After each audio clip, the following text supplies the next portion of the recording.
दोस्तों, आज मैं आपको जिस मूवी को एक्सप्लेन करने वाला हूँ वो है डेविल ऑल द टाइम। इसे डायरेक्ट किया है एंटोनियो कैम्पोस ने। इसको IMDb पे 7.1 की रेटिंग मिली है एंड रॉटन टोमेटोज पे इसे 6.5 की रेटिंग मिली है। मूवी की शुरुआत वेस्ट वर्जीनिया 1957 से होती है, जहाँ रसल नाम की फैमिली रहा करती थी। लेकिन यहाँ के ज़्यादातर लोग उन्हें वहाँ आउटसाइडर कंसीडर कर रहे होते हैं। फिर हमें यहाँ रसल को दिखाया जाता है, जो अपने घर के पीछे रोज क्रॉस को देखा करता था।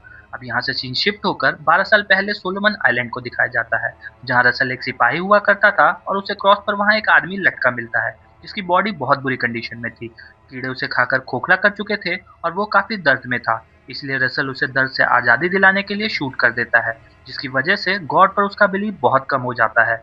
और वॉर खत्म होने के बाद रसल अपने घर की तरफ निकल जाता है। यहाँ एक रेस्टोरेंट में उसे एक वेट्रेस पसंद आ जाती है। घर पहुंचकर ये बात वो अपनी मॉम को बताता है कि उसको एक वेट्रेस पसंद है, जिसका नाम वो अभी तक नहीं जानता। मगर रसल की मॉम ने उसके लिए पहले से ही एक लड़की देख रखी थी, जिसका नाम हेलन है, और वो चाहती है कि रसल उसके साथ अपनी लाइफ बिताए।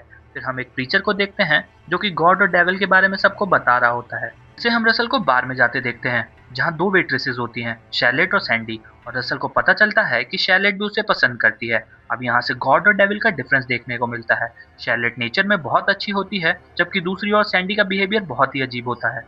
अब रशल और शैरलेट एक दूसरे के साथ शादी कर लेते हैं और ये लोग वहीं घर खरीद कर रहने लगते हैं, जिसे हमने शुरुआत में देखा था। अब यहाँ से हमें पता चलता है कि सारे कैरेक्टर एक दूसरे से लिंक्ड हैं। हेलन एक प्रीचर से मिलती है जिसका नाम रॉय है। वो उसे बहुत पसंद करने लगती है और उसके साथ अपनी मैरिड लाइफ शुरू करती है। वो गॉड पर बहुत भरोसा करती थी। यहीं से हमें पता लगता है कि गॉड पर अंधा भरोसा करना कैसे वायलेंट एक्ट में चेंज हो सकता है। ये हेलन और रॉय की एक बेटी होती है जिसका नाम एलिनोरा है, जो कि सिर्फ 7 महीने की है, जिसे वो रॉय के कहने पर रसल की माँ एमा के पास छोड़ देती है। रास्ते में रॉय उसे चाकू से हमला करके मार देता है, क्योंकि उसका मानना था कि उसे ऐसा गॉड ने बोला है कि वो अपनी वाइफ को मार डाले और वो उसे दोबारा जिंदा कर देंगे। बट ऐसा पॉसिबल नहीं था। 7 साल बाद हेलन की बॉडी जंगलों में मिलती है। अब यहाँ हम देखते हैं कि रसल और शैलेट का एक बेटा होता है, जो कि अब 8 साल का हो चुका है। उसके साथ के ज़्यादातर लोग उसे बहुत परेशान करते थे, क्योंकि वो वहाँ बिल्कुल नए थे। ये देखकर रसल उसे समझाता है कि वो उन बच्चों को मुंह तोड़ जवाब दे, और अगले दिन जाकर वो उन बच्चों को बहुत मारते हैं। धीरे धीरे शैलेट की तबीयत काफी खराब होने लगती है, और एक दिन जब रसल और उसका बेटा अरविंद घर आते हैं तो वो उसको बेहोश पाते हैं। डॉक्टर उसको बताते हैं कि शैलेट को कैंसर है और उसके पास बहुत कम समय है। ये सारी बातें अरविंद भी सुन लेता है और सुनकर काफी दुखी होता है। अब रसल के पास प्रे करने के अलावा कोई रास्ता नहीं था, इसलिए वो प्रे करने लगता है और जबरदस्ती अपने बेटे को भी समझा बुझाकर प्रे करवाने लगता है। रसल अपने अंधविश्वास में इतना पागल हो चुका था कि वो अरविंद के फेवरेट डॉग को मारकर उसकी बलि चढ़ा देता है, क्योंकि उसका मानना था कि उस गॉड उस डॉग के बदले उसकी वाइफ को छोड़ देंगे। बट अगेन ये पॉसिबल नहीं है, और अगले ही दिन शैरलेट की भी मौत हो जाती है। अब शार्लेट के मरने वाली रात को अरविंद को कुत्तों की भौंकने की आवाज सुनाई देती है, और बाहर जाकर देखने पर उसे उसके डैड क्रॉस के पास मरे पड़े दिखते हैं। और अब अरविंद के पास कोई नहीं होता। जिसके बाद इस केस को एक पुलिस वाला देखता है जिसका नाम ली होता है, और अब अरविंद ली को अपने डैड के पास लेकर जाता है, जहाँ कुत्ते को वो क्रॉस पर लटका हुआ देखता है और नीचे उसके डैड मरे पड़े थे एज अ सैक्रिफाइस। फिर हमें पास्ट की स्टोरी दिखाई जाती है, जहाँ एक दिन रॉय को एक स्पाइडर काट लेता है। उसके बाद वो अपने आप को एक क्लोजेट में बंद कर लेता है। उसे लगता था कि गॉड ही उसे बचा सकते हैं। अब हमें वही सीन दिखाया जाता है जहाँ रॉय अपने भाई के साथ हेलन को कहीं ले जा रहा था, और रॉय हेलन को बताता है कि गॉड उससे बहुत प्यार करते हैं, और वो हेलन को मार देता है। उसके बाद रॉय गॉड से हेलन को वापस लौटाने को कहता है, पर ऐसा पॉसिबल नहीं था।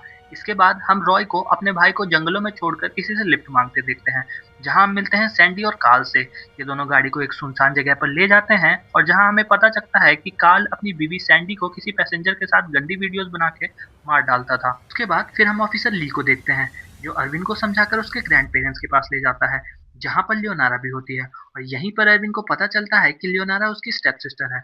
वो उसे प्रोटेक्ट करने के लिए कुछ भी कर सकता था। अब कुछ समय बाद 1965 का सीन आता है, जहाँ पे अरविंद और लियोनारा काफी बड़े हो चुके थे, जहाँ लियोनारा अपनी मॉम की तरह गॉड पर बहुत विश्वास करती थी। आज अरविंद का बर्थडे है, जहाँ पर उसके ग्रैंड पेरेंट्स उसको रसल की दी हुई हैंडगन देते हैं।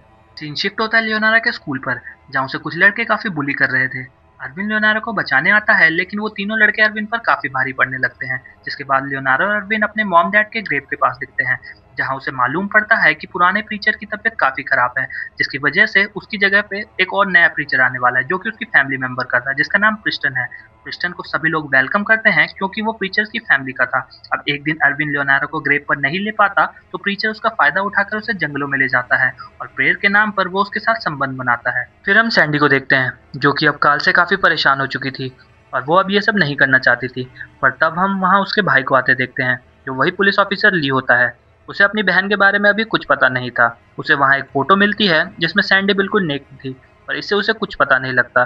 फिर हम देखते हैं कि लियोनारा प्रेग्नेंट हो चुकी थी और ये बात वो प्रीस्ट को बताती है, लेकिन वो इसको नहीं मानता और वो कहता है कि अगर लोगों को इस बारे में पता चलेगा तो वो क्या सोचेंगे। लियोनारा सुसाइड करने को सोचती है, लेकिन लास्ट टाइम पर उसे लगता है कि ये गलत है, लेकिन तब तक उसका बैलेंस बिगड़ता है और वो मर जाती है। अरविंद को पता लगता है कि लियोनारा प्रेग्नेंट थी और इसमें प्रिस्टन का हाथ था, तो वो उसका पीछा करता है और वो देखता है कि वो बाकी लड़कियों के साथ भी ऐसा ही कर रहा था।